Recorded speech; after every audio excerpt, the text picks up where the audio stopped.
Hello there, debate craft.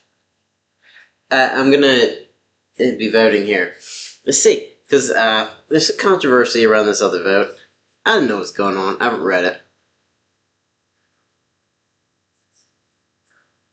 it. It's I don't know. I won't comment on it. Not yet. But I do want to see. I don't usually like voting on these types of arguments just because it looks like you've seen them like 100 times, right? Right. Savant is supporting the murder of innocent children before they're born. Bones. Oh, Savant's saying it's immoral. Oh, never mind. Bones is supporting the murder of innocent children. I didn't know who was. So, framework, definitions, harm to adversely affect. You don't need to put a definition for harm. Spot. Do you think that people are gonna just, I don't know, get crazy about harm? Like, what? You think your opponent's really gonna disagree with that definition? You're fine. Goodness gracious. Modus ponens. That one I do need a definition for. A logical argument from person. What the fuck? Oh, logical argument form, not from. Person, an individual. Dude, come on, don't define person. An individual with inherent moral value. You can't define person here. Prima facie, true under default circumstances. Don't use the word prima facie. Arguments. Use statements. All statements.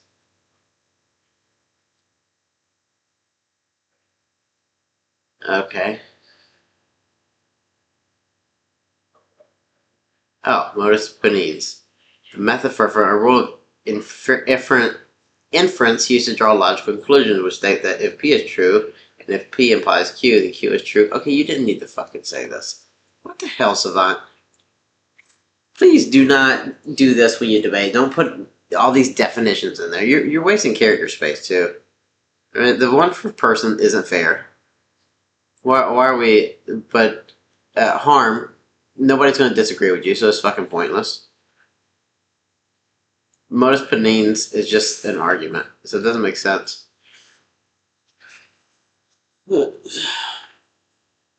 So, this debate should be judged on the basis of natural rights. Rights that individuals are due, whether or not anyone else acknowledged them. Furthermore, the importance of a prima facie right. Okay, buddy. Okay. It's proportional to the loss in utility caused by violating it.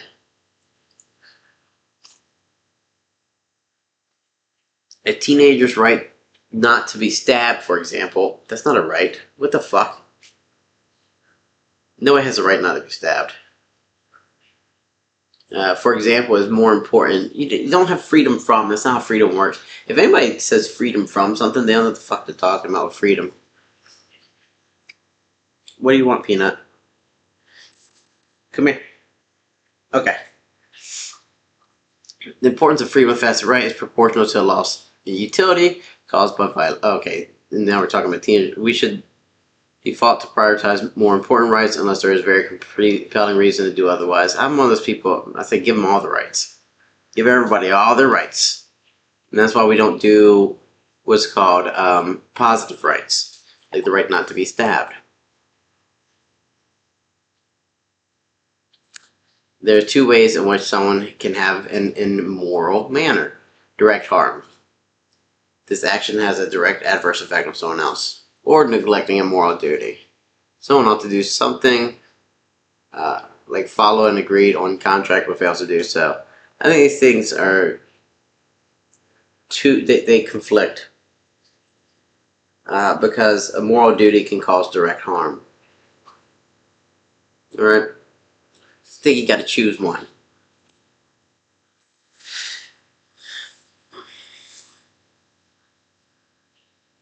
Note that both of these things are immoral prima facie. Don't say that fucking word, Savant. Jesus Christ. Note both these things are immoral would be good enough here. If abortion involves either of these, or as I will argue risk doing either, then the abortion is immoral prima facie. Further, I will argue that avoiding the burden of pregnancy is not a sufficient justification for abortion, making it wrong, all things considered. I will make frequent use of analogies. I think abortion is best discussed by starting with the more obvious statements such as stabbing people is wrong, and then remaining consistent with these ideals. Note that the rights of equal importance merit equal weighting in equal situations. If the necessity of taxes outweighs my right to $50 of gold, then it would also outweigh my right to own $50 of silver. All these things equal, if I had silver instead. Okay, so this is a good way to start. A person. Okay, so these are going to be important for the debate, I assume. But I don't know. So let's go.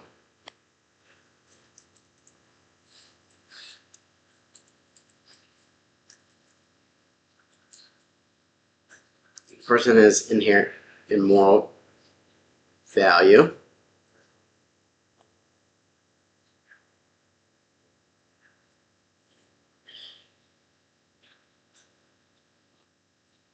This is ridiculous. People have the right not to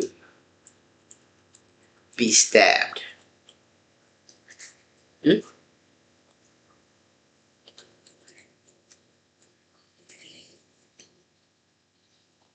And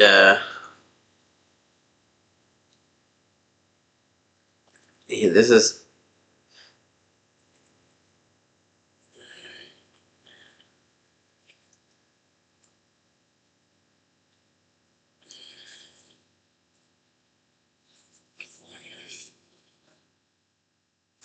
neglecting moral duties. See, it didn't really back these up too much, but you don't want to spend too much time on this anyway, because your opponent might actually agree with your moral framework anyway, so it's pointless. I argue that an unborn child is a person with rights. But suppose there's only a 2% chance that is the case. That would be akin to drunk driving, where risk of killing a person is low but negligible. To determine the significance of this risk, I'll use risk exposure, which calculates. You never click on links when you're like judging a debate, by the way. Anyway, the only time you click on them is if like them and their opponent are disagreeing on what the source is saying. Then you actually have to click on them and read them, right? 2% is of that is 2. Okay, so if judges think there's a 2% chance, this is a pretty good way to frame this. If a judge thinks there's a 2% chance of an unborn baby having personhood, they would have to agree with pro so far. With regard to, and I think there's a 100% chance of that. So, I'm on your side. But I'm also not coming into the debate with any assumptions. So you're going to have to show me that a 2% chance as a human.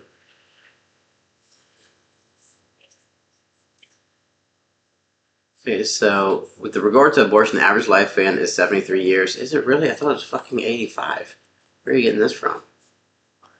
World life expectancy. Oh, okay, you're talking about for the whole world. I'm sorry. America is the world, baby. America. So, fuck the world. For abortion to be deprived a person of over a year of their life, the ends of avoiding the burden of pregnancy cannot justify the means, since the expected burden of pregnancy lasts less than a year. Alright, so what harm does a person living cause? I would think would be the way to approach that. Hence, for abortion to be morally permissible, Khan must either establish that the risk of abortion violating someone's rights is entirely negligible, or provide a method superior to risk exposure for evaluating the morality of a risk in a person's life. Okay, so far you haven't made a case that someone is at least 2% likely to be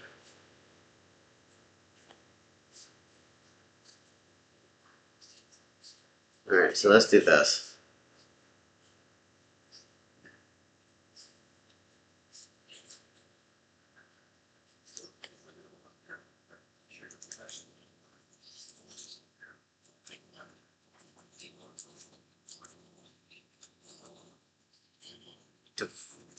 No, that's not how we do it, buddy.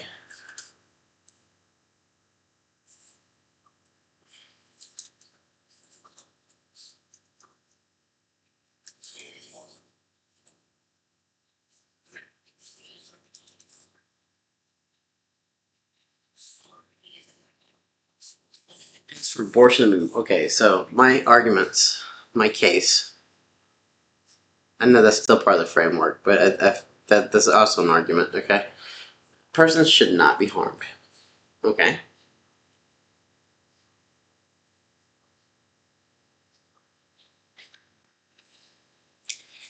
I hold that a human being can be harmed as a person. Furthermore, having one's lifespan reduced is a harm.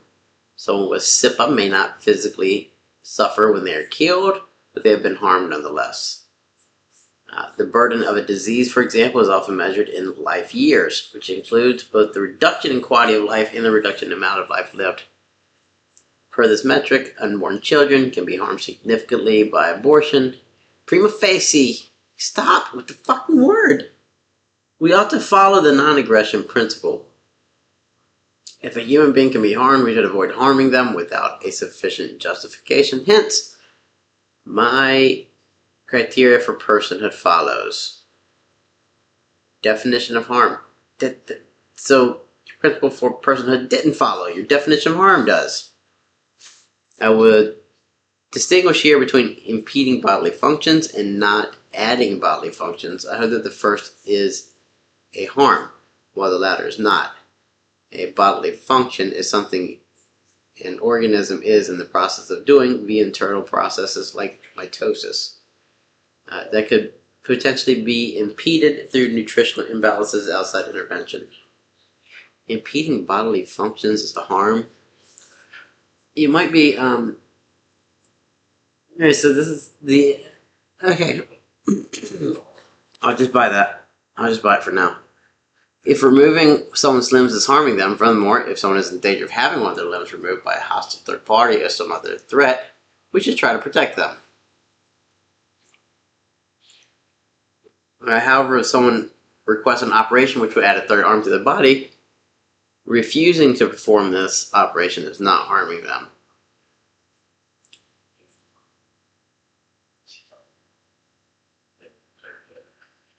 Furthermore, starvation, suffocation, and hormone deficiency fall under one as well, despite the fact that starvation results from a lack of resources. It results in direct adverse effect on the body, as can hormonal deficiency. If your child is starving, for example, there's a direct harm you ought to prevent. Furthermore, a child is suffering from hormonal deficiencies. This causes bodily harm such as elevated sugar levels. Hence, the parents ought to treat them with medicine in order to mitigate this harm. Well, I mean, not everything would. If their body is just naturally not producing the right hormones. Because this is not necessarily caused by a lack of proper nutrition or anything. So it wouldn't necessarily be preventing. Well, I'll see how Khan responds to that. I probably wouldn't. I might concede that point if I was arguing Khan, just because it's not that important, but it is wrong. These examples are not exhaustive, but per Occam's razor, and you link to okay, fine, because somebody might not know what Occam's razor are, so you link there. We should accept the simplest definition of harm. It's not really how Occam's razor works. It's not about accepting the simplest It's about accepting the definition that makes the least assumptions, not the simplest. Okay? And least is measured by like level of assumption. So it's not number of assumptions.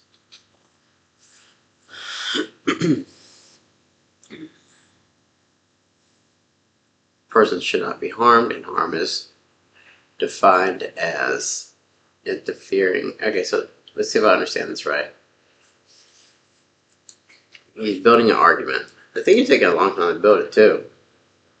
Person should not be harmed. And I gotta set this up so it's voice to text. I should have used Microsoft Word for the video. I keep forgetting that. I can do voice to text on there and it'll make it easier. And harm is defined as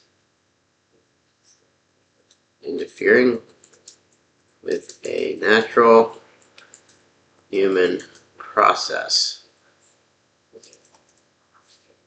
Yeah, but does that in you to adversely affect? Why do you have it defined here if you're gonna define it more down here? And it seems like technically those definitions could conflict.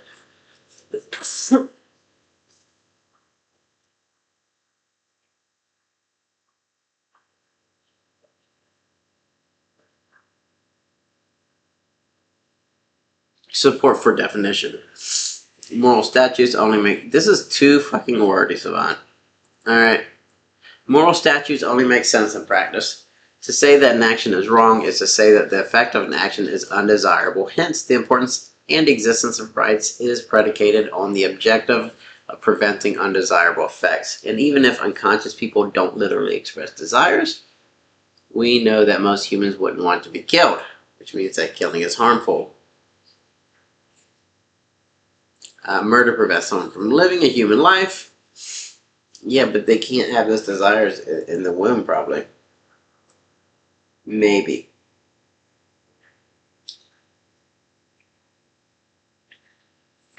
Life is experienced by a human mind. If removing someone's ability to live part of a human life is a grave evil, then removing someone's capacity to live an entire human life must be immoral as well. Rights of equal importance merit equal weighting in equal situations. If reducing a human lifespan is an undesirable effect, then we ought to attribute personhood to all humans with lifespans. Am I? Yes, my mic is on. Just making sure. Because I'd hate to record this whole video and the mic be off. I don't feel like right now, like RFD, I really just speak it because it takes like fucking hours. Right.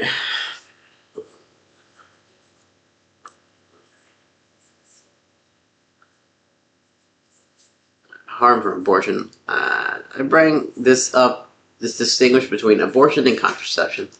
An unborn child will keep growing and develop the capacity for consciousness unless directly harmed. Why are you bringing up this distinction anyway? Just say it's wrong not to use contraception if you're going this route. It might be easier to defend. Use less words, and then it leaves you more room for other things. Are impeded through starvation or losing oxygen or hormonal deficiency. The zygote is already growing and will become a newborn unless the process of growth is impeded, much like a newborn is in the process of growing into later stages of development. I think here he might get into trouble because if we're talking about the natural processes, then his opponent might say, well, this fetus is part of the woman carrying the child. And certainly she should have the right to interfere with her own processes. I don't know what route he'll take, but that's it looks like he's leaving an opening for that. And I think you could argue that it's her process and not the unborn child's process. Again, this is not a comprehensive description of pregnancy. Don't put this, Savant, don't put this. I mean, let you have extra room. I mean, I think you're trying to say there's more to this argument than what appears. It might be a self-conscious thing. Like, There's more behind this than what I'm writing here, and we're all gonna believe you, because if there is more behind it, for some reason, when you're people can sense when you have more knowledge behind a statement. I think you word it differently, or there's something intuitive there.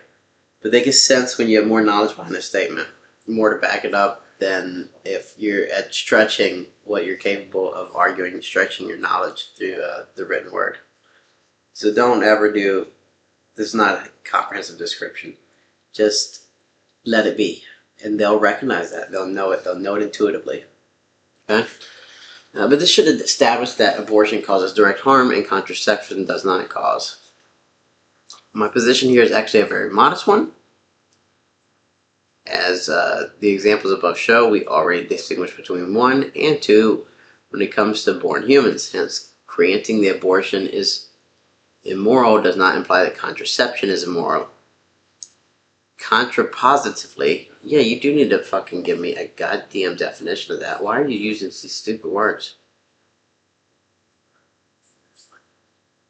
If it's raining, then the grass is wet. Okay, so you don't have to say that. Everybody knows what that is intuitively. Does not imply that abortion. Granting that contraception is immoral does not imply that abortion is not immoral. It's more of a preemptive rebuttal to a common objection, but this is out of the way. I argue for why it's wrong. I would say that you can handle that objection later. There is some truth to the fact that if you preempt a rebuttal, then it's harder for a person to believe that rebuttal. Then, even though it's the same rebuttal, if you preempt it, it's harder for a person to believe it than if you just wait to respond to it. So there's truth to that. And maybe he's looked at Bones' other arguments, and that's why he's doing that. This is more okay, so humans as persons. Do I need to add anything here? No, because it looks like you just took more time to explain the same thing. So I think I summarized it pretty well even before you said it. Humans as persons. Unborn children are human beings. The overwhelming scientific consensus holds that a human being is formed at contraception. An unborn child that's pretty much correct. I don't have to look at that, I know. The only biologists that disagree with that are usually disagreeing for political reasons. I noticed that a lot of the ones that do agree that a child is born, is formed at conception, will just be silent when asked a question. They're like, I'm not answering it, because they know what you're trying to do with their answer. And most of these biologists are pro-murdering children. Think about it, man. They're sick fucks, man, these biologists. They fucking get props on the table and start stabbing them and tearing them apart and shit. It's basically a field that began with sneaking into fucking graveyards and stealing bodies and just chopping them up. These biologists are sick fucks, man. I tell you.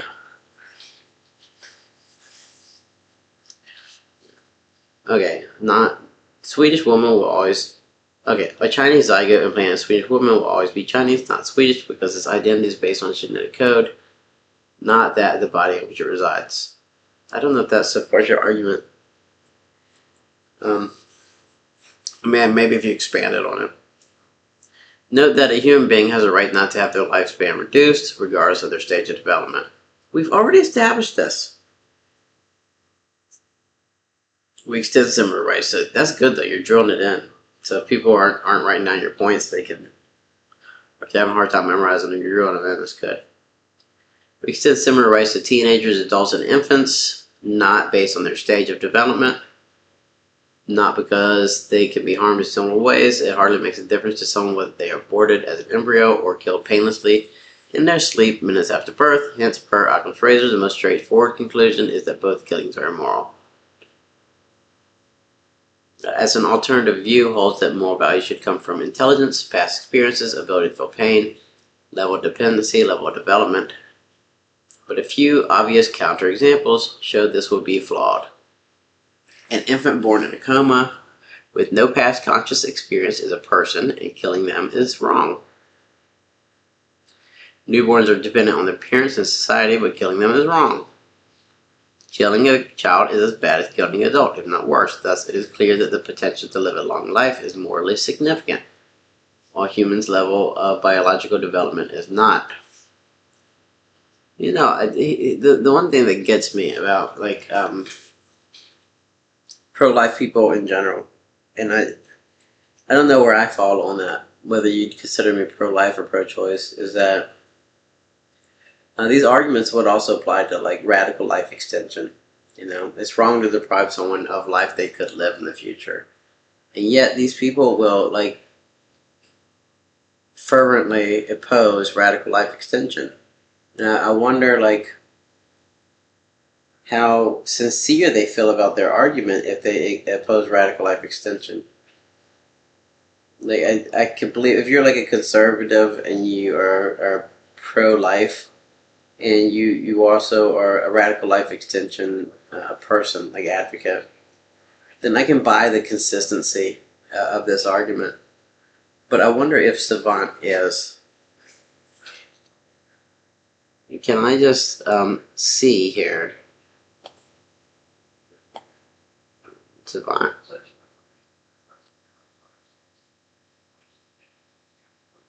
What do you want? Adaptable.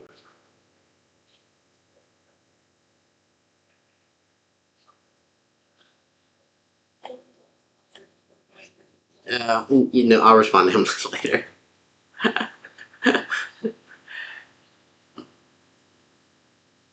Alright. Oh, where's Savant?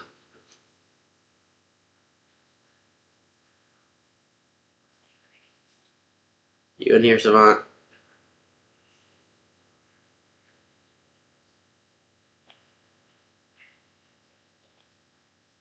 Oh, there we go. It's the message. Okay. Do you support radical life extension?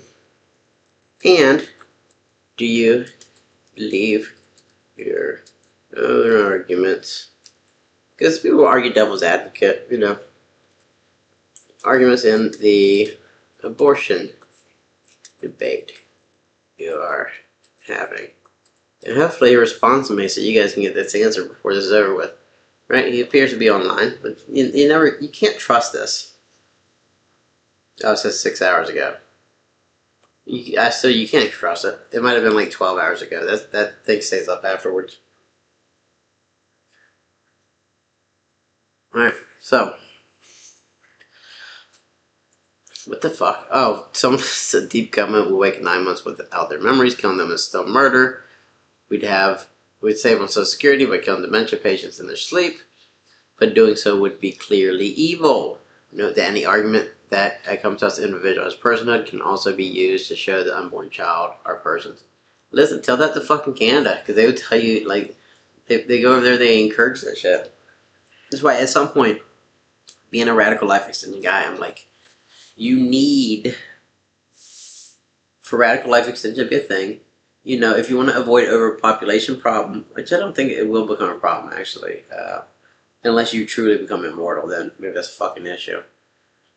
But just indefinite lifespans where you can die by accident and stuff, I don't think overpopulation will become a problem. But to deal with that objection and to make people happy and not resist radical life extension so much, I was always thinking, hey, we should allow euthanasia. And then I start seeing how euthanasia is implemented, and these people are fucking encouraging people, you know, or people are accepting it when they really shouldn't be doing it. And you see some of them on their faces, they don't want to fucking do it. Right?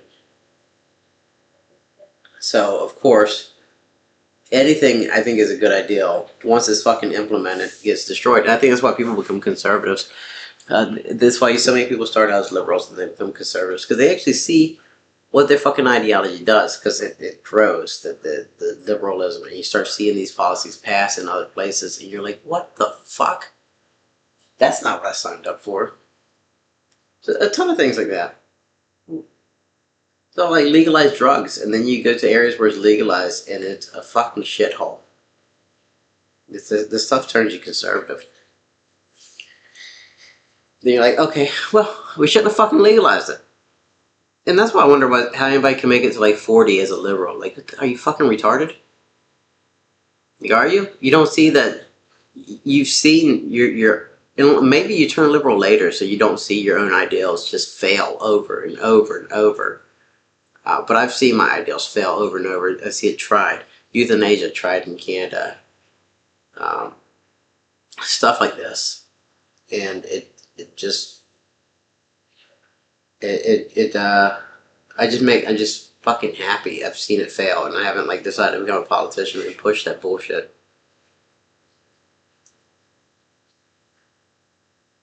And I can understand why these politicians, the people that push euthanasia, that maybe believed in it. In Canada, for example, would they push it and they believed in it, they're probably like gaslighting themselves. Oh, this is great. And no, none of that's happening. That's never happened. It is.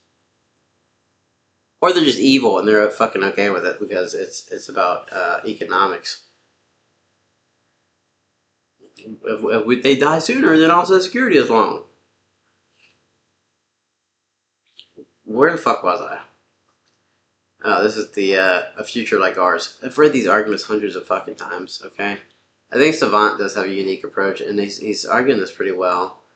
I think he's making it harder for himself than he has to, but he's doing pretty well. So if I miss something here, it's okay. I know what the fucking argument is. It's concubine harms that occur to the comatose individual, but not the unborn child. We should naturally conclude that killing an unborn child is harmful. If I was Khan, so some things I do as Khan is like look at their arguments and see if I can just completely get around all of them. Right? So if he's arguing this sort of thing, my argument would completely duck all these issues by talking about how good it is to kill people or something. And then you're forced to take that moral framework that you took so long to build up without good premises to build up, just say prima facie over and over. And you have to fucking defend that thing.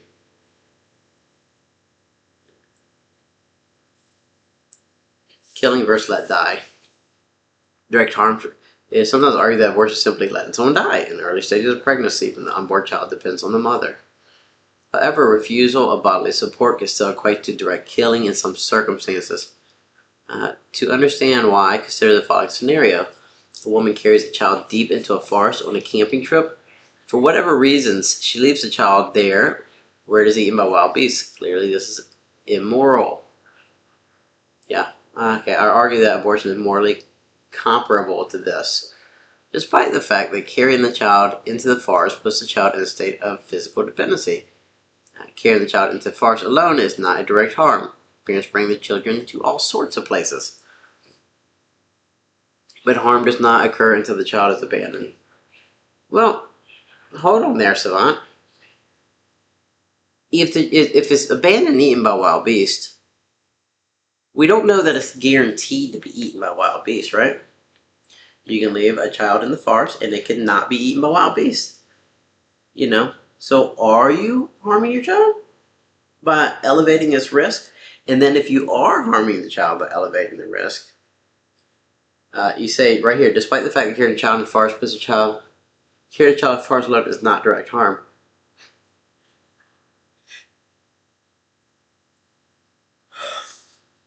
But isn't it a direct harm if leaving a child and it gets eaten by beasts is if you're calling that direct harm, which I would say is indirect, because leaving the child is the direct part. The indirect part is the beast come and eat it. You didn't bring the beast there, right?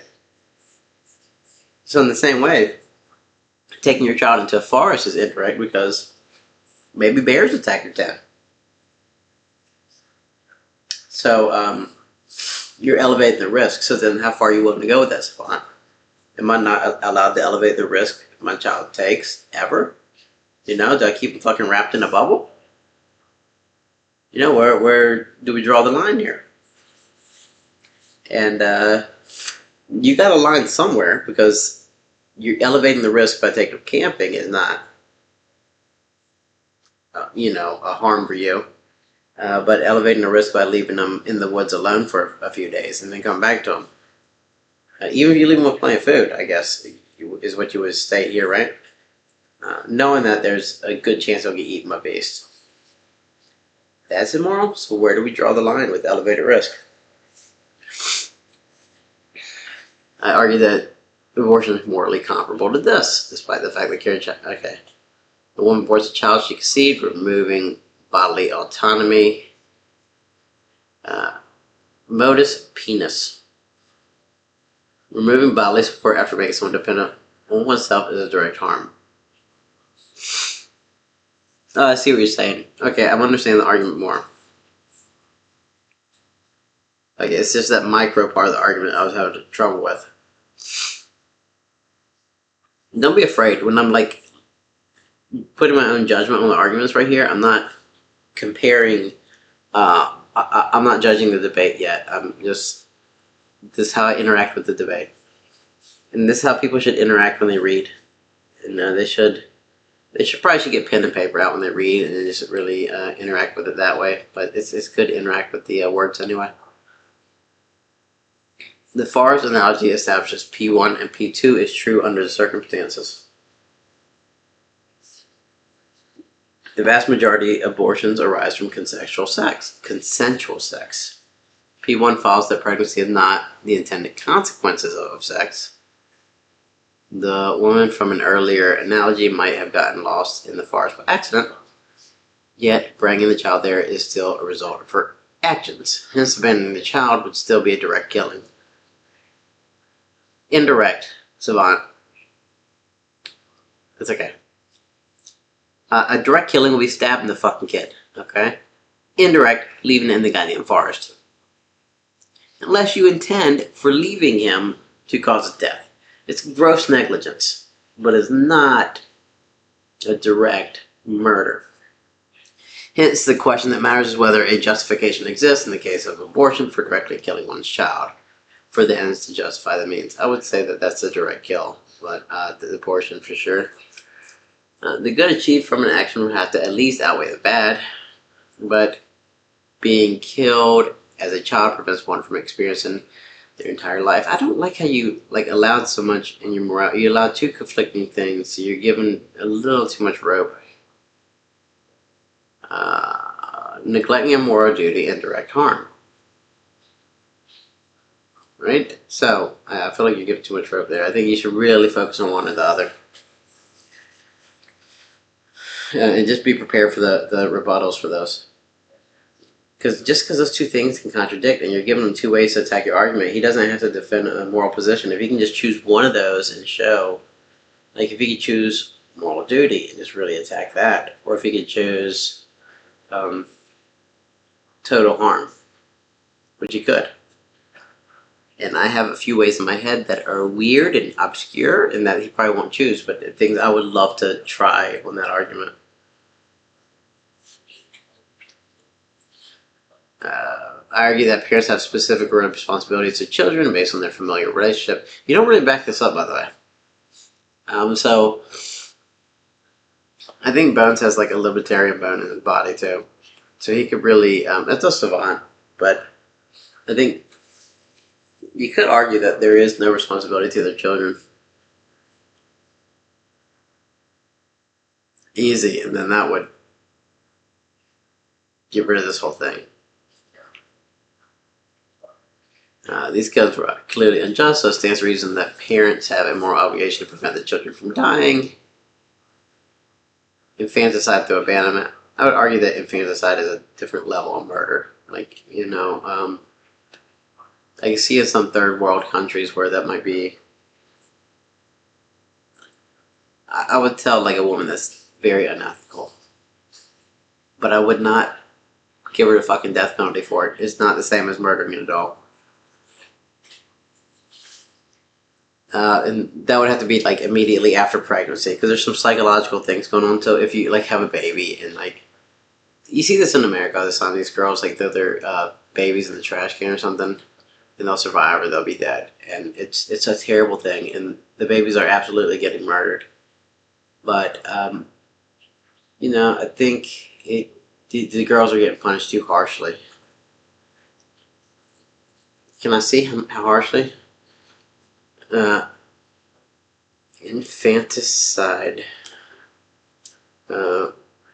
Guilty. Let's see.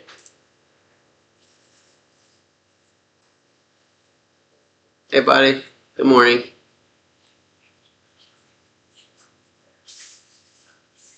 Second degree murder. See, that's a little too far. Come here, buddy. Come here. What do you want? I'm recording, but it's not recording. Do you want me? Huh? Is it a test? It's not a test. It's a test. I don't want it. No, I'll give you a heads up if it's a test, buddy. What's up, buddy? I'm just like judging a debate here because people are like debating each other. You understand what a debate is and all that? It's where you have two different opinions. Like somebody's like, pizza's the best, or they're like, no, burgers are the best. I will go on the pizza side. You would go on the pizza side? Yeah. And so like you would argue, like, look, pizza has all your food groups. It has vegetables. It has the tomato sauce. Tomatoes are fruit, but most people don't know that, so they'll give you that point. It has cheese.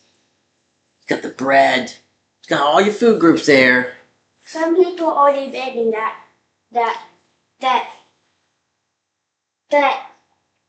a tomato is a vegetable. So some people say tomato is vegetable and some say fruit. So I guess you could debate that. Right? Alright. Do you need anything from me, buddy? I don't know how much time she got. Or please, we're going to play that, but in her bed tonight. 4.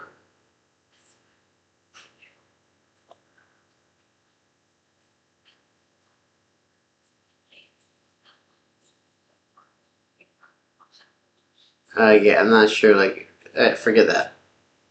I'm not sure how much time she spent. She got a plea deal, so maybe it's not that much time. Right, but they're being, and maybe they should be punished more harshly in the United States just because there's more resources for this. But they're still probably being punished too harshly. Yeah, Bones, which is named after Bone Thugs and Harmony. I guess he was a big rap band. Oh, hold on, let's see. Does Savant get back to me? No?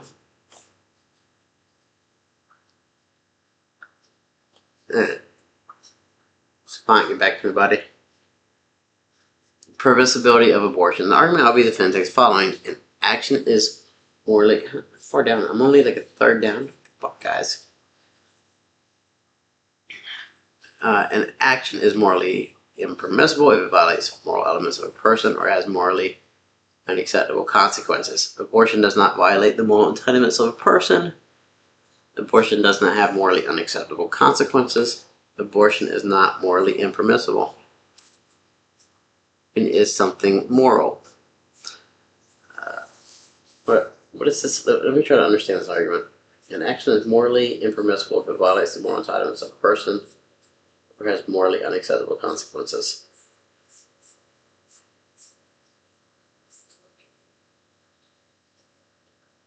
Yeah, I guess you have to go into P1 a little bit for me. Abortion does not violate the moral entitlements of a person. Abortion does not have morally unacceptable consequences. Abortion is not morally impermissible. Okay. I suspect there won't be much of a debate here, as it's trivial.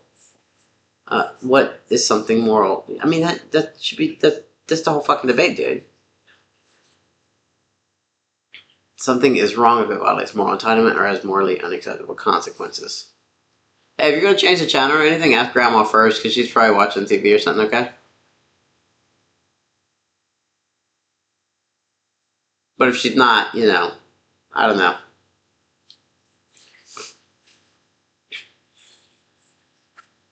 You also got your iPad and everything, and you got your toys and games, and, you're good.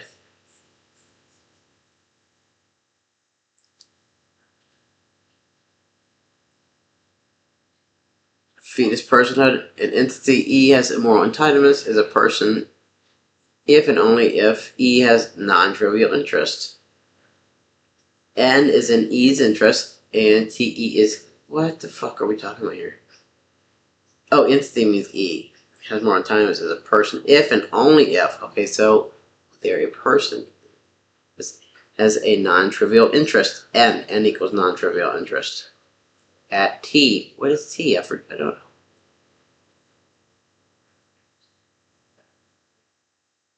What am I missing here? No, let me just copy and paste this in the chat GPT. I'm missing something. Where's T come from? N at T, non-trivial interest. Or an, oh, what? Am I missing something here? And E is capable of having a non-trivial interest in N at T. What the fuck? What am I missing? Does he say N at T is one thing, or is it two things? And I just missed what the T was. Explain the following. Particularly what the letter T is.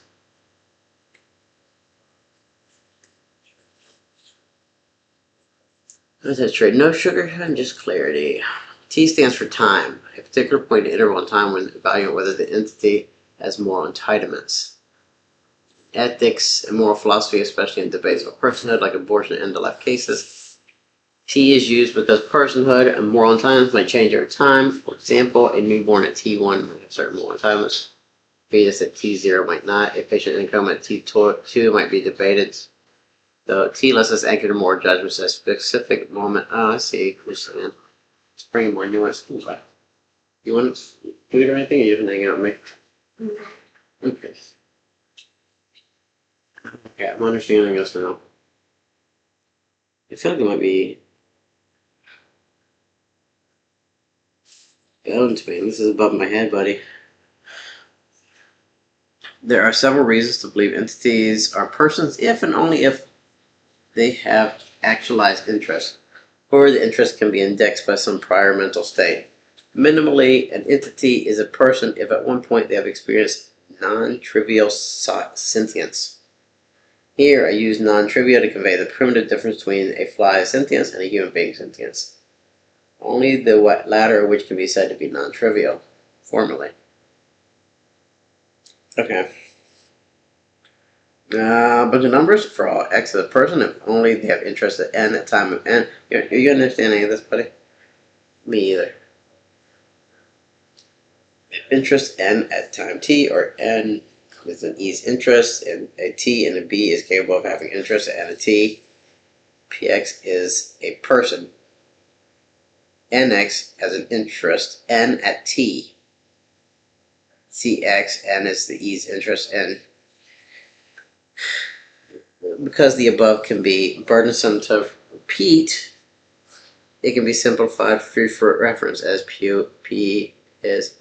So, Bones, I don't know, dude, I don't know what IQ level you think the average voter on this damn site has, buddy. It's not that high, though. Okay.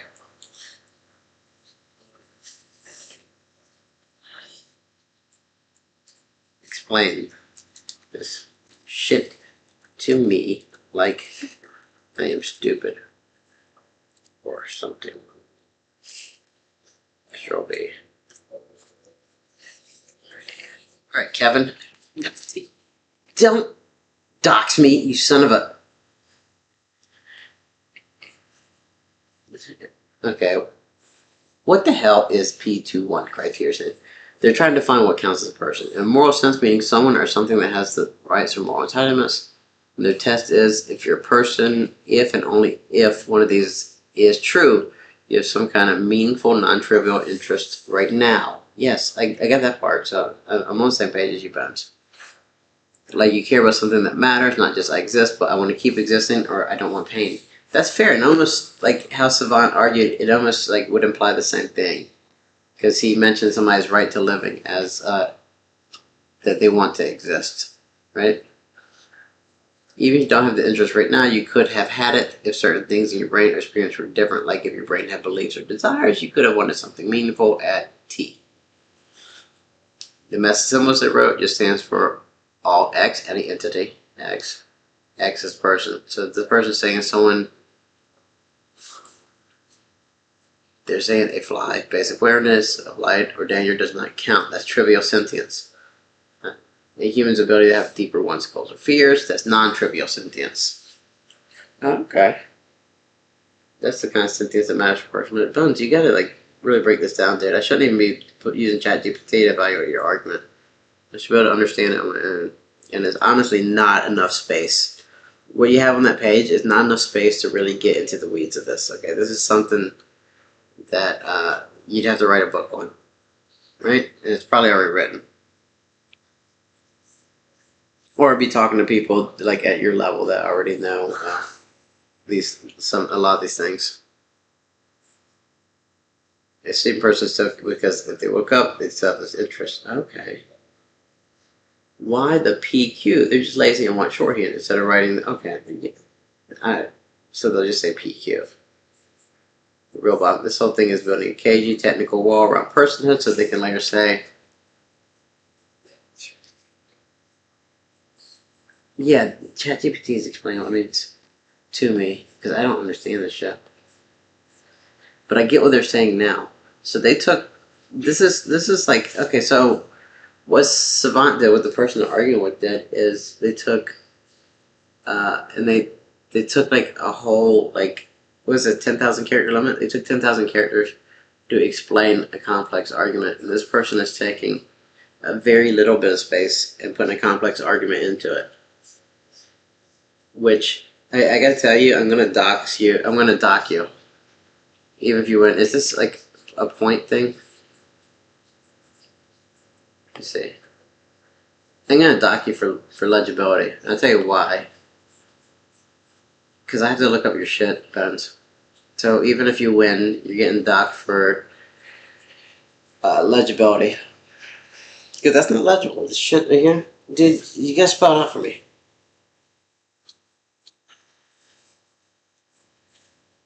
Contrapositive of a statement has resulting in that formula is logically equivalent to original, given their equivalence. The reason is this is too boring for you, Caden. I will stop. We won't judge this, but I want to finish it. It is boring. Are you hungry right now? You just want to hang out with Dad? Are you hungry? You are hungry. Alright, well, give me 20 minutes. Or go make yourself something.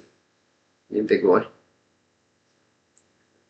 Proof of contraposition. In logic, the contrapositive of a statement has antecedent negated. A swap is resulting from logically equivalent to the original. Given their equivalence, the reason it's useful is because contrapositives can be trivially used as proof conditionals. Suppose you have what seems to be a human person in front of you. The human person. They appear and act as though they are a normal human being. They appear and act that way. Yet you find out the being is merely a highly sophisticated robot with someone controlling it. Are you a robot? Are you controlled? Which itself is never, nor is having any sentient experiences. Notice here that every physical fact true of a human is true of the robot, yet upon learning the one fact about the being's lack of sentience, we are willing to say the entity is not a person. Thus QP.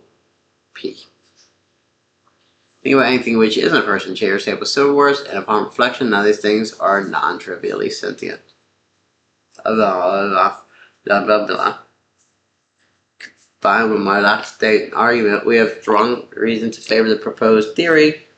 We know that when the proposed criteria is instantiated, an entity is a person, and when the proposed criteria isn't instantiated, the entity is not a person. Bones, here's what I'm going to recommend you do. Never ever do a debate where you know something about the damn subject, dude. Come on. It's fucking annoying. Alright? Accounting for auxiliary interest. Oh. Forking. Annoying. Okay.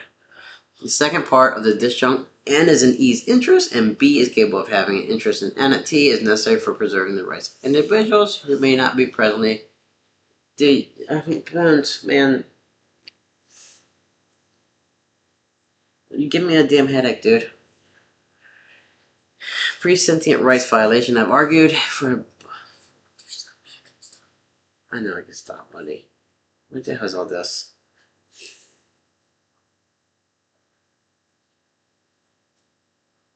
Oh my god. Okay, so it does get simpler as it goes, it looks like. Give it a minute, kid. It gets simpler. Where am I at? Oh. It's only 3 rounds, okay.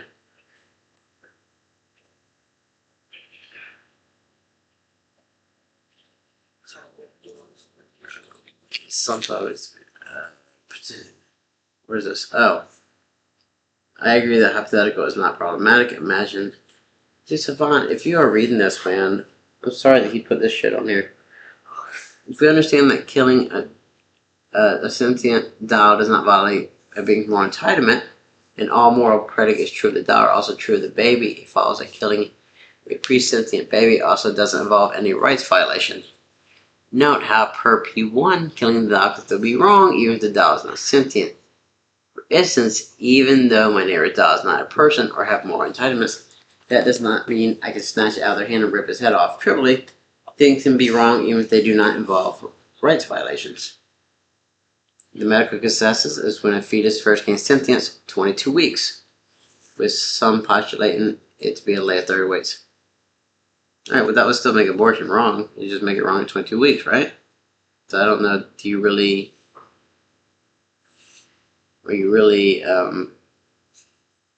contradicting here?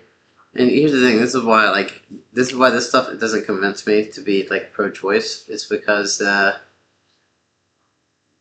we know that the damn cutoff for these liberals isn't 22 weeks or 30. They just want to keep going right up until the moment of birth.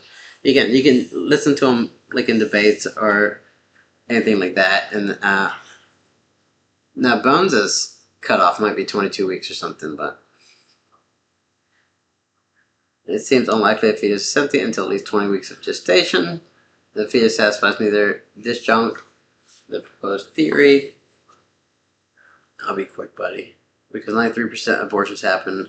Here, I'm gonna make sure I'm timing this so I don't actually go overboard. Where are we at? We're already in an hour, so if we get to an hour and 20, buddy, I'll just cut it off. I argue that consequences exist in case of abortion. Does it violate other people's rights? The mother is the clear stakeholder in abortions, given abortions are only pursued because the mother has sought to undergo such treatment. It cannot be said that her rights are being violated. This decision is free and informed. Does it harm society at large? Countries where abortions are legal tend to have higher GDP than the countries where there's restrictive legislation. Countries where it's legal, it probably is also happening less often, believe it or not. Furthermore, countries with access to legal, and then it's not because it's legal, it's just because they're a country that is wealthy enough to actually be able to enforce these laws and stuff. Countries with access to legal abortion is correlated with higher average economic freedom. It is widely recognized the abolition of abortion as deleterious.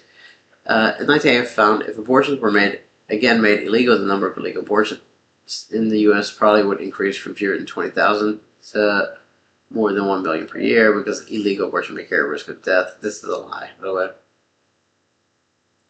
This, I can get into this. I've looked at this study. It's basically it's BS. But unless his opponent calls him on it, then it's true. But abortions go down, and illegal abortions, nobody's really getting back alley abortions. It doesn't happen. It's a myth. The mortality rate would increase by 7%. Safety and legally induced psychological research indicates that abortions are not linked to mental health problems. That's interesting. I might actually want to read that one time. It seems like it would be the opposite. I mean, is it sociopaths getting them? Because then that would explain why it's not linked to mental health problems. Abortion is not linked to infertility or breast cancer. Thus, abortion carries neither psychological or physical problems. I'm sure getting pregnant a bunch of times and aborting your kid wouldn't affect you physically, right? Come on.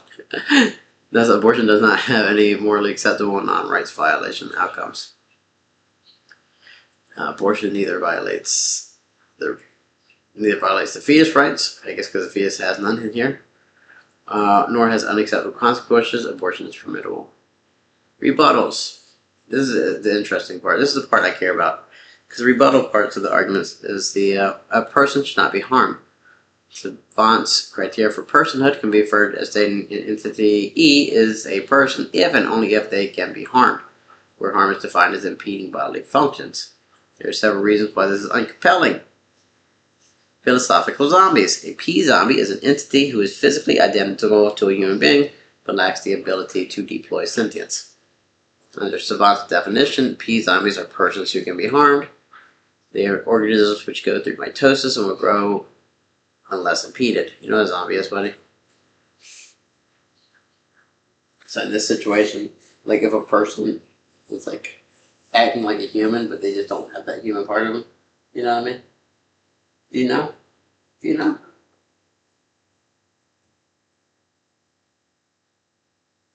Let me see, how much time's passed, buddy? Alright, so we're not at 120 yet, so I'm still good, alright? And Mom's not quite awake either, despite the late hour. Well, let me just hold off on I'll make breakfast here in a minute.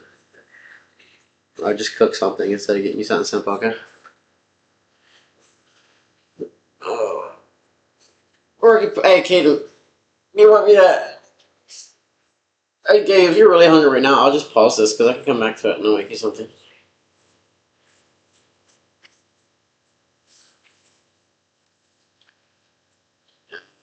The problem you're getting in with the P-zombie thing, Bones, is what if other humans are P-zombies? Is it okay to kill them? But you have to be pretty confident they are, right? Savant claims that killing is wrong regardless of stage of development of an entity, therefore killing the fetus is wrong despite its early stage of development. This argument clearly targets only those who believe that killing can be justified by the stage of development of a person, provided no one intelligent. Under my proposed view, killing the fetus isn't wrong because of the fetus's age, rather it's wrong because the fetus lacks sentience. That's fair. You want me to pause this and cook you something, or you good? Alright, because I can pause this and cook you something too. I know you're probably like antsy because grandma's hogging the TV and stuff, right? No? Okay.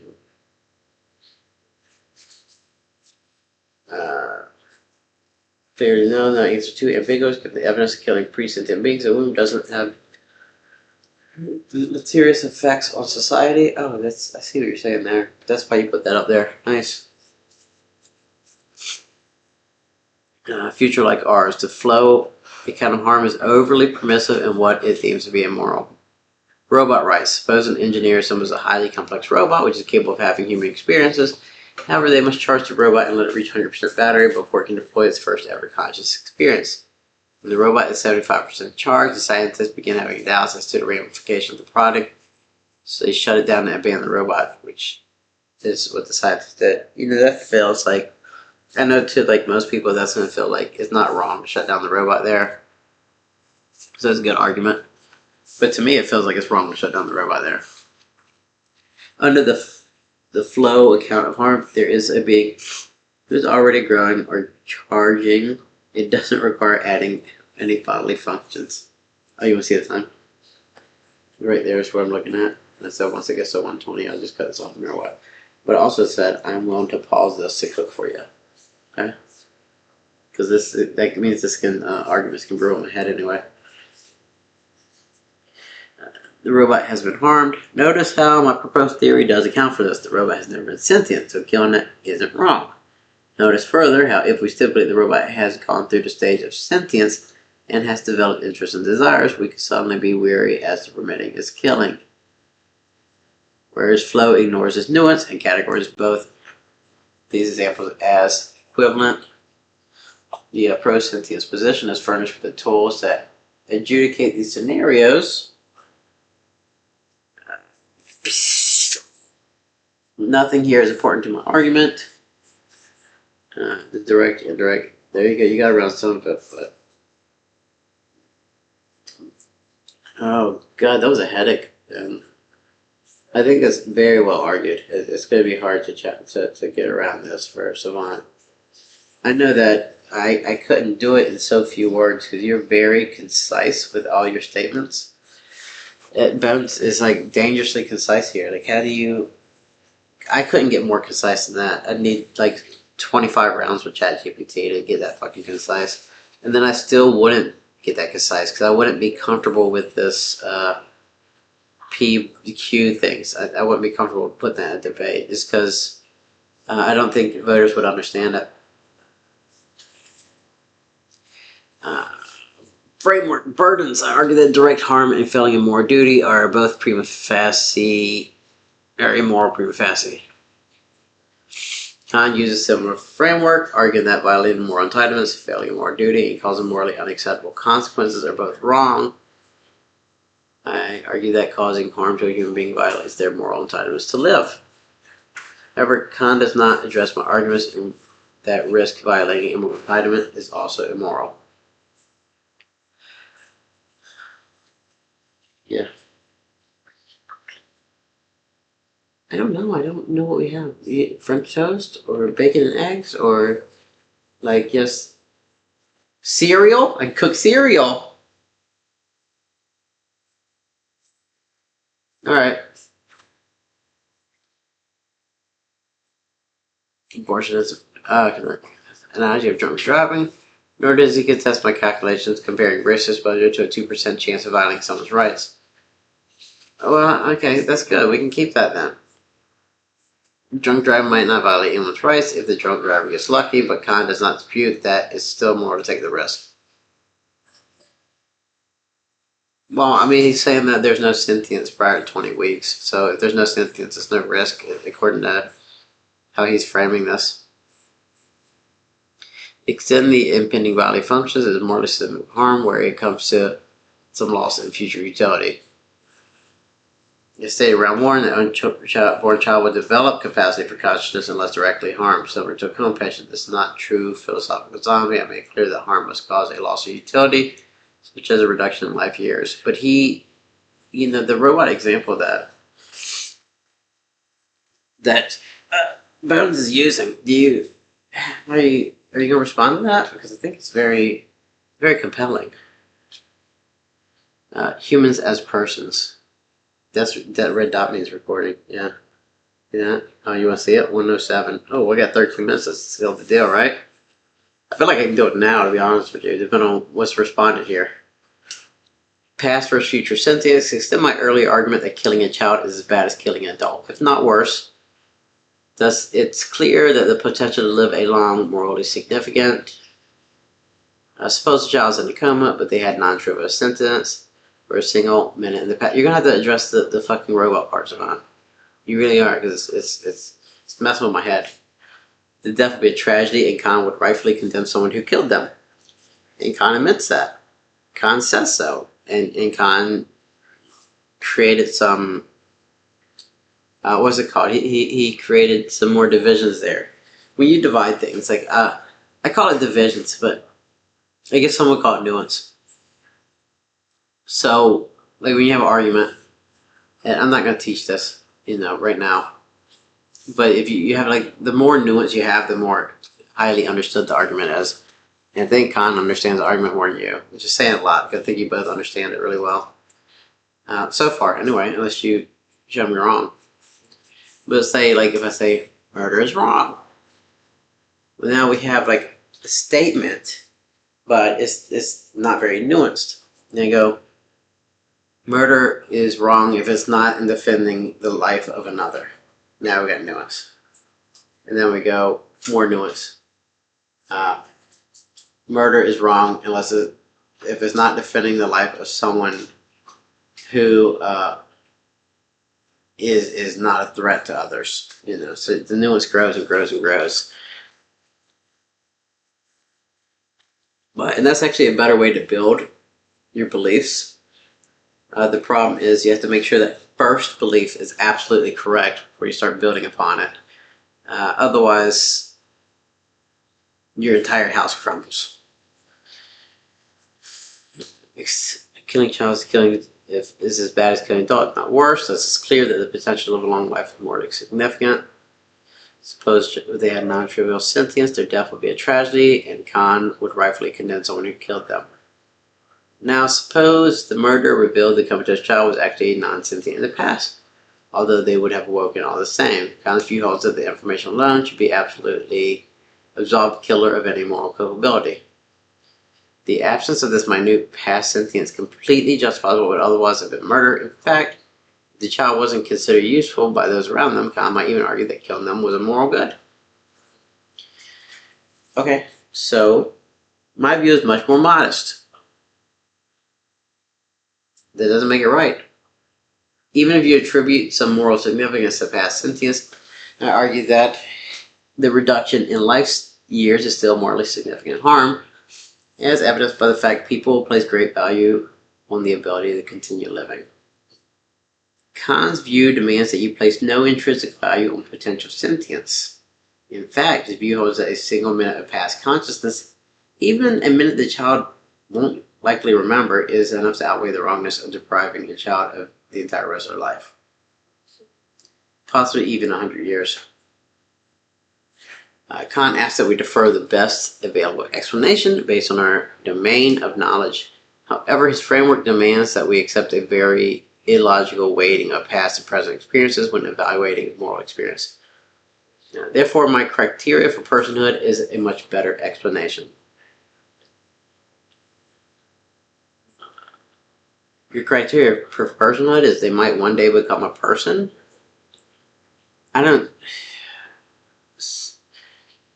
Okay.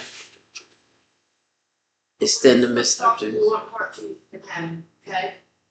Extend the missed opportunity is a significant harm, as in reduction in life years, which is consistently used to measure the burden of a given affliction. Kant ignores my argument that rights and entitlements are predicated on the object of preventing undesirable harmful effects. Even if Kant denies this, he must admit that moral entitlements, not being shot or stabbed, generally involve preventing harm. Hence, avoiding harm is most likely a moral entitlement. And Kant does not contest that abortion causes significant harm, yet that is considered undesirable and morally significant in almost every other context, even applied to unconscious people. Per Occam's razor, the most straightforward conclusion is that unborn children also have moral entitlements. Extend Operation Thought Experiment. Kant doesn't dispute mutilating an unborn child to harm their eyesight in the future is wrong, nor does he dispute, that wasn't even the rebuttal round, really. The abortion similarly removes an unborn child's potential conscious experiences. Hence, the conscious follows that abortion is immoral. Suppose that an engineer assembles a highly complex robot, which is capable of having human experience. A highly complex robot would be more akin to the philosophical zombie Kant described later. Yes, he basically put it in a few different ways, right? We have plenty of computer programs that simulate human behavior, but an LLM predicting the next word does not mean it's actually conscious, whereas an unborn child would develop actual consciousness. Well, an LLM might develop actual consciousness, okay? But for the sake of argument, I will envision a scenario where a magic robot will somehow develop actual consciousness. Everything must charge the robot, reach 100%. Okay, so this is a misunderstanding of my standard for bodily functions. As I said in round one, a bodily function is something an organism is in the process of doing, be it internal processes like mitosis. Okay, well, the robot's in the process of becoming alive via electricity in the room. You know? Kant implies that charging is entirely done by the charger, and the process of deployment can start until the battery is at 100%. He isn't doing anything with the energy yet to push itself. He's storing it. What do you mean?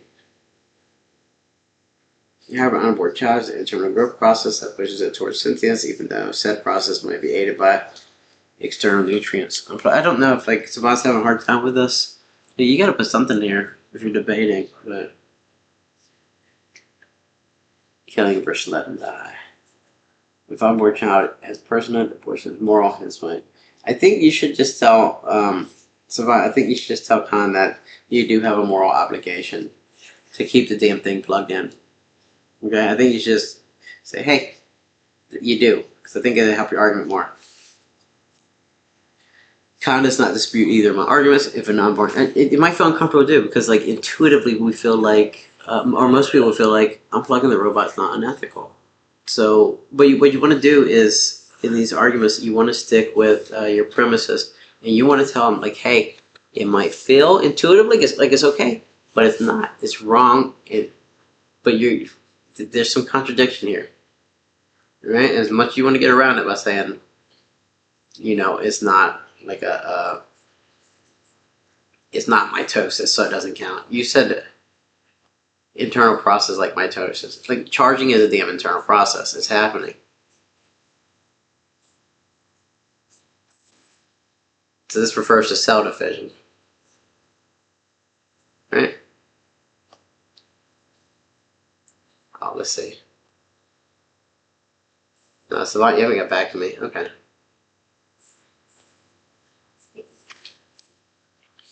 An action is morally permissible if it violates moral entitlements of a person or has morally unacceptable consequences. Khan, the fetus personhood. Khan takes his entire case here. Since he disputes both my arguments that if an unborn child has personhood, a person is moral. If Khan is wrong about personhood, in fact, there's even a 2% chance that he's wrong, the resolution is affirmed. Yeah, really hanging on to that 2%, huh? There are several reasons to believe that entities are persons if and only if they have actualizable interests. Disembodied heads and corpses are entities that were once conscious when the human was alive, and hence the interests at some prior mental state, but they're not persons anymore as a separate and lived as a person. These counterexamples immediately show Kant's framework to be flawed. Your parents, highly sophisticated robot, chairs, silverware, blah blah. Note all these examples from Kant are also consistent with my criteria for personhood, not having bodily functions that will lead to consciousness unless repeated. Kant's arguing that personhood doesn't matter. The sentience matters, okay? So this is not helping.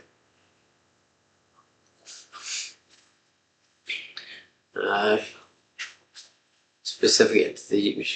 What's up, Mom? I'm gonna serve a piece of cheese. Piece of cheese? Yeah. Bless. I'm taking forever. You mind chopping up KK a few pieces and just bringing them to him? You like cheese? Do you want some fix this peanut butter toast? Oh. Peanut butter toast sound good? You want peanut butter and jelly toast? Were you just gonna wait for Dad? Are you not hungry? You're hungry.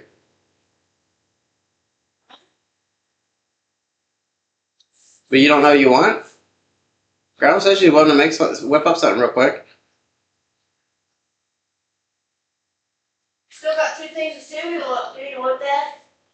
Okay, we have Cheerios and Woody Cheerios. There you go, okay. Imagine one takes this pre-sentient baby and replicates it, including the fact that it will be sentient in 5 minutes. If you turn a baby into a doll, it would no longer be a pre-sentient baby. Well, it would if you're going to make it sentient. And it couldn't be sentient in 5 minutes. Nor would it have what we're talking about. If this could happen, would it? Okay. So this is like, some people, it shouldn't happen to somebody like Savant, because he's too intelligent for it. But you shouldn't take hypotheticals and be like, well, hypothetical couldn't happen. That's the worst rebuttal ever. You take your hypothetical, you say, well, it will be immoral in a situation. Okay? Nor would it have bodily functions that could be impeded because, it's a doll. Dude, no. You are not handling his arguments well, man.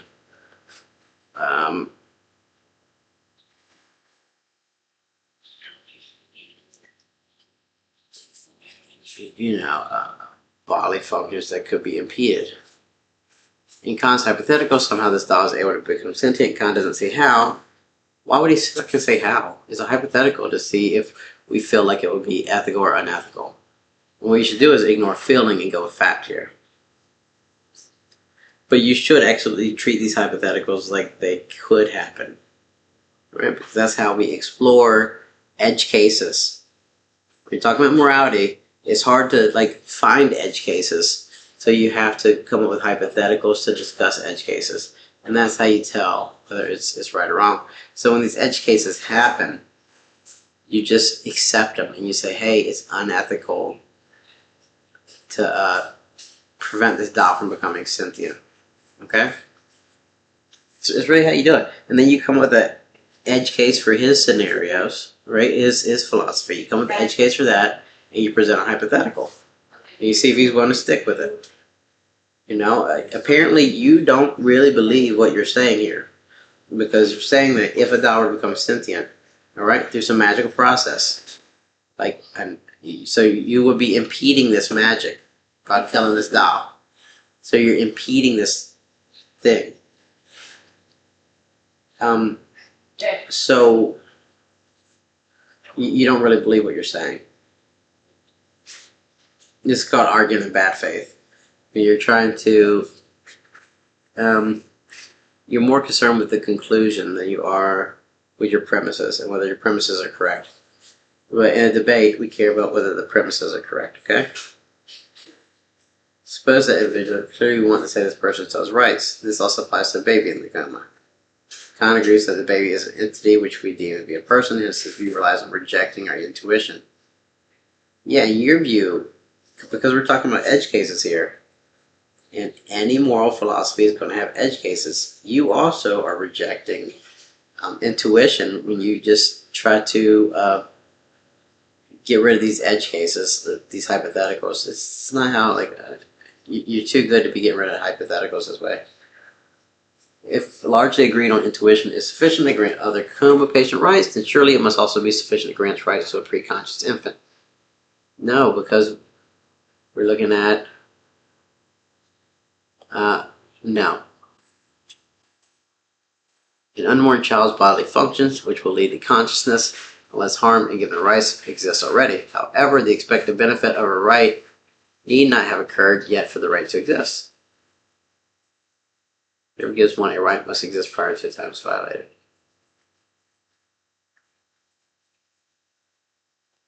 Bodily functions. You're so reliant on these bodily functions, and they really are comparable to magic entering this doll or to the charging of a robot. It's comparable, unless you show a reason why it's not comparable with the same processes.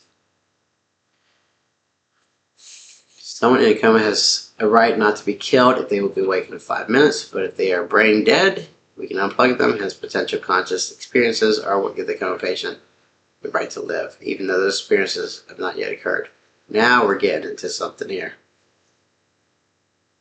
But if you're talking about potential conscious experiences now, given the right to live, then you still have to accept that killing the magic doll before it becomes conscious and unplugging that robot is unethical. You would have to accept that. And you should.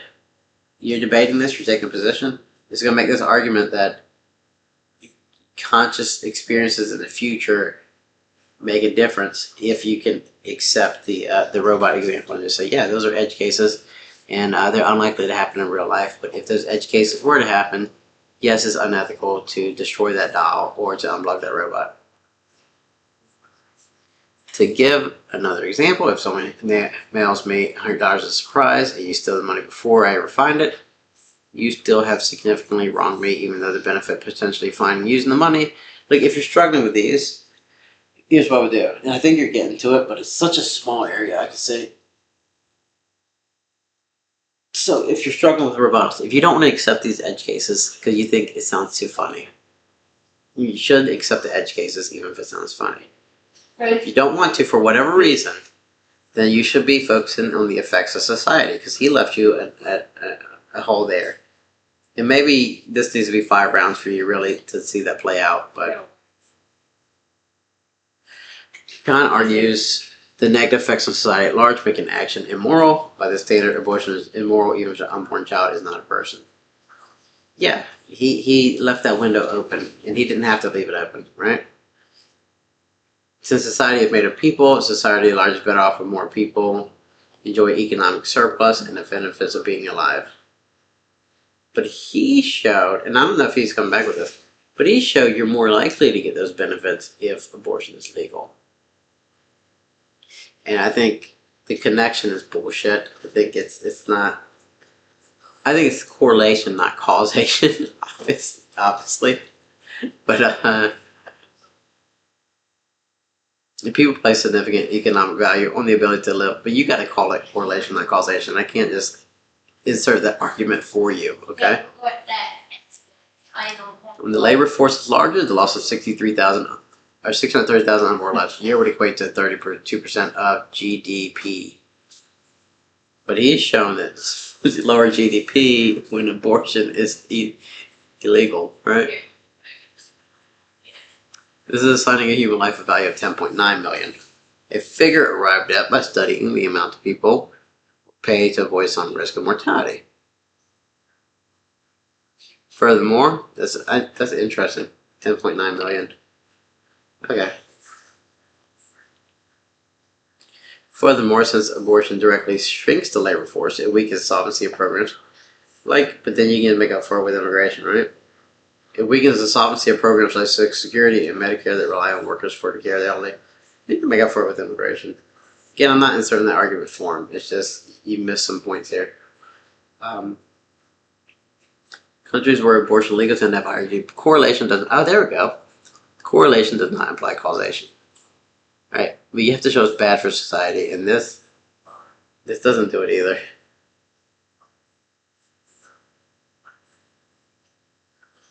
The article Kant links who seems to make the opposite assumption that people in countries with it doesn't matter what the article assumes. Okay, people stop doing this. It's in every debate where somebody cites like facts from the article, and then you go, "Well, the writer of that article disagrees with your conclusion." Cool. You're citing facts from the article, not an opinion, right?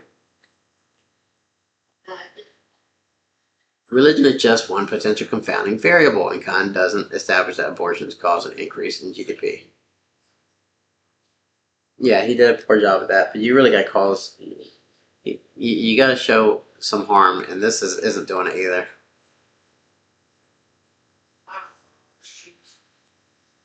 Because you can't say this causes harm, even though this is correlation, not causation. You got to show some actual link here. Countries with access to legal abortions is correlated with higher average economic freedom. Again, makes the opposite assumption. Dude, nobody cares, man. Don't tell me the assumption the article makes.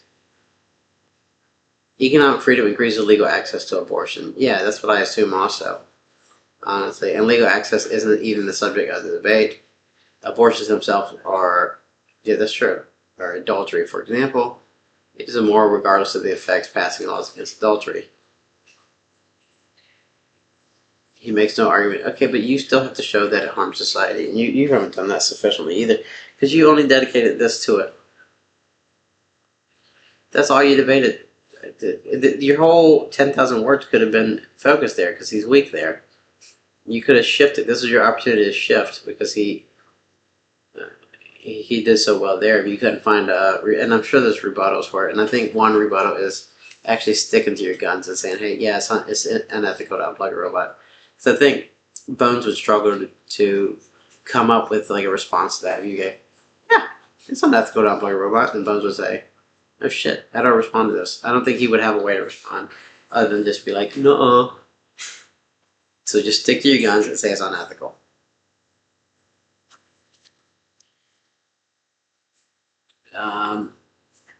If abortion is banned, it has 30 times the legal abortion. I didn't put much weight in that argument anyway. Again, this debate isn't about the legality of abortion. Ha! True. That was about the ethics of it, not the legality. That's a fair response.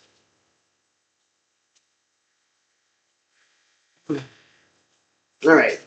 To recall the argument being defendant was something moral.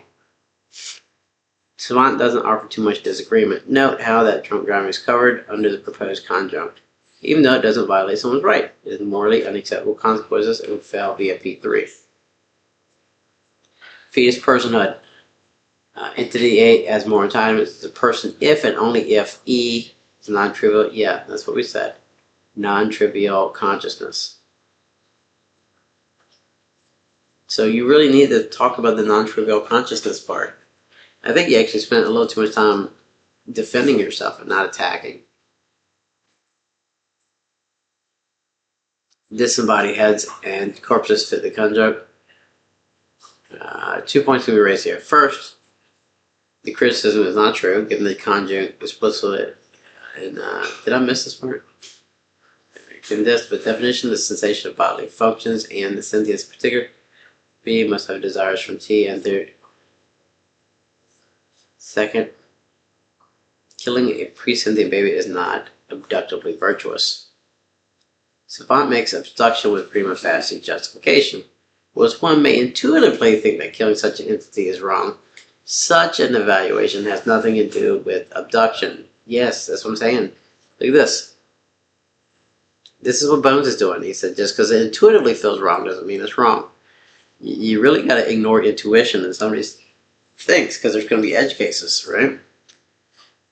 We may intuitively think that the earth is flat, while our cumulative abductive reasons given to us by science to believe otherwise prevail. That's correct, and that's how you handle edge cases, okay? As I've extensively discussed in round 1, there's nothing can point to about killing pre-sentient fetus, which is actually wrong. All moral predicates of true of the baby are true of a hypothetical pre-sentient plastic doll. And intuitively, we acknowledge it's not a person. Given this, we have no basis for treating the entity differently. See, he responded, he gave you the correct rebuttal for this, which is that our intuition is wrong. But you conceded that killing a pre-sentient plastic doll is fine. And you conceded that unplugging that robot was fine. Don't concede those points, man. At all. You can concede them after the debate. You can't just concede them during the debate. You gotta say, hey, because if you really believe what you're saying here, edge cases you'll also believe are true also. The babies with artificial limbs are persons. Savant offers a verbally loaded biting of the bullet. I say it's loaded because baby usually refers to pre-sentient. That we should care about plastic dolls which have never been sentient and yet will in a couple minutes. This position is highly unintuitive. To really illustrate it, imagine you have some old Barbie doll and God comes down and tells you that in an hour's time he will endow the doll with the sentience of a normal human baby. Seems clear cut. In this hour, the doll is not a person, yet nor has any moral entitlements. I still wouldn't fuck with it if God said he's going to... I wouldn't kill it, buddy. In the same way that we have no obligations to have sex or create a person. Debatable. We have an obligation to protect this Barbie to create a person. You can think about this reductio in reference to any arbitrary object, take a grain of sand. Savant were informed that a grain of sand would in an hour become a sentient human being if it is not crushed. Let's say God ensures it's conditional. Harm's index of sentient entities. Reductio also applies to your position. Attempting to apply the reductio to the proposed theory fails. Why is it wrong to kill a comatose patient but not a brain-dead person? A comatose patients are capable of sentience where brain-dead people are by definition not able to. This is very well thought out, Bones.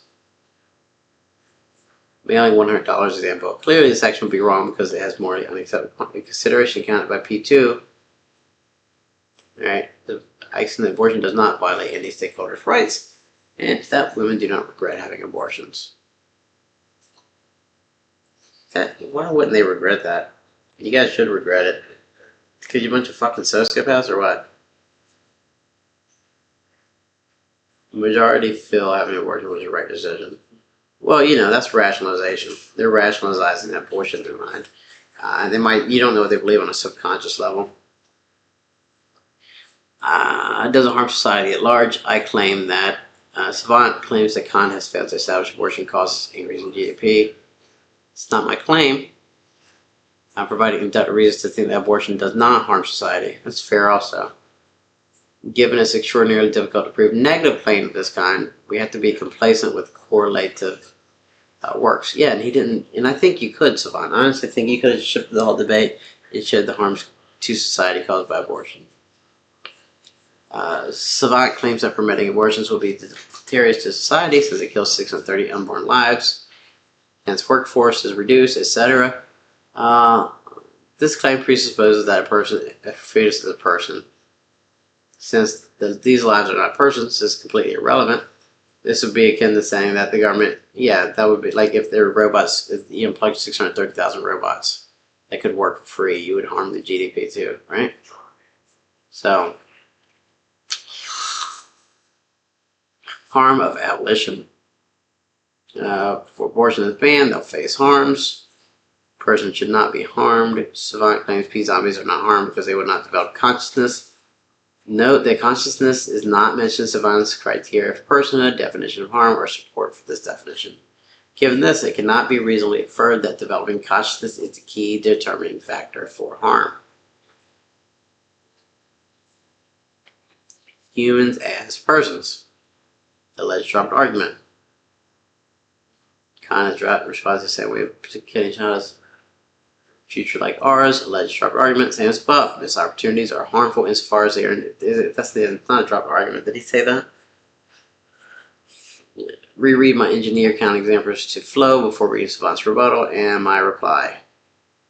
Ultimately, Savant tries to circumvent the analogy with odd naturalistic fallacies, like saying that the charging isn't a bodily function. The robot isn't growing, etc. This makes no sense given flow does not place any restrictions on substrate. He cares about pure potentiality. Yeah, you might not have wanted to... Savant, you might have actually harmed your argument by putting flow there because it kind of contradicts what you're doing there. Because you're saying that potential, you're saying that you kind of, there's a tiny contradiction there. And the flow argument might have harmed that a little bit. It still looks like you would have done good with that, unless you really frame the debate in a way in round 3 that makes me change my mind. I'll focus on a few questions that didn't capture it in the most part. Is abortion immoral in the case of uncertainty? Khan's case largely does not even attempt to have certainty. Yeah, he didn't. But I think that you didn't really say, like, you didn't give a percent likelihood before 22 weeks. He did the 22-week cutoff, right? So did you show that there's a 2% chance prior to 22 weeks that the person's sentient?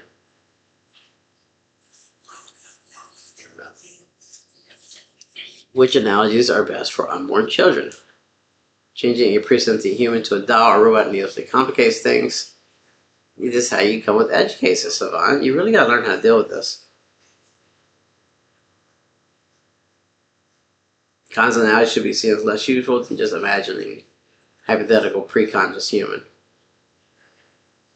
And just because you don't like them doesn't mean it's not true. The unintuitiveness of considering robots and dolls to be persons is due to the fact that they are robots and dolls.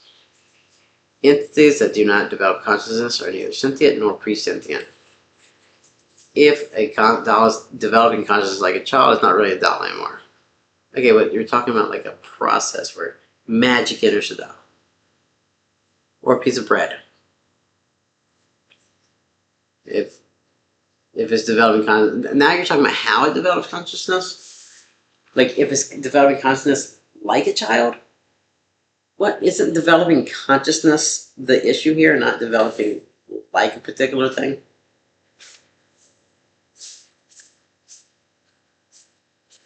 Morning, sweetheart. God comes down to tell you this. Our time with thought and the cosmology has no bodily functions and won't until God has them. So it's not comparable to an unborn child. Brah.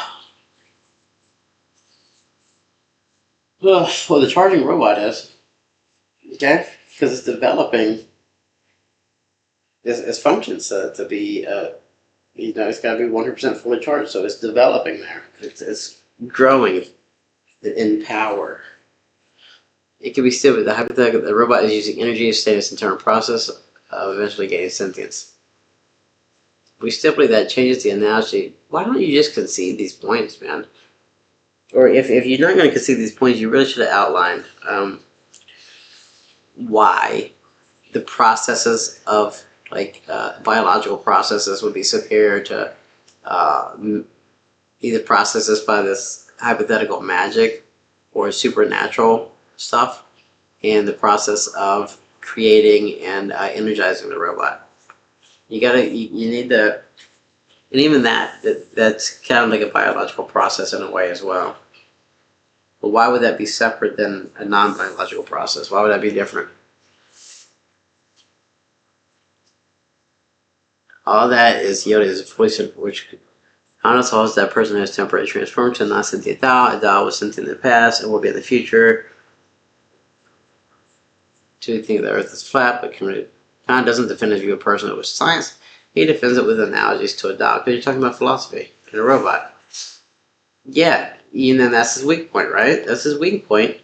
And yet, you concede that a Dao and a robot, it would be ethical to destroy that Dao while magic is entering his body and turn it into a person.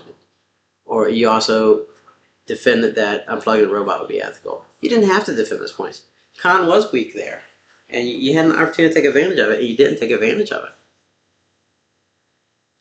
Khan does not dispute mutilating the unborn child to harm the eyesight of the future is wrong.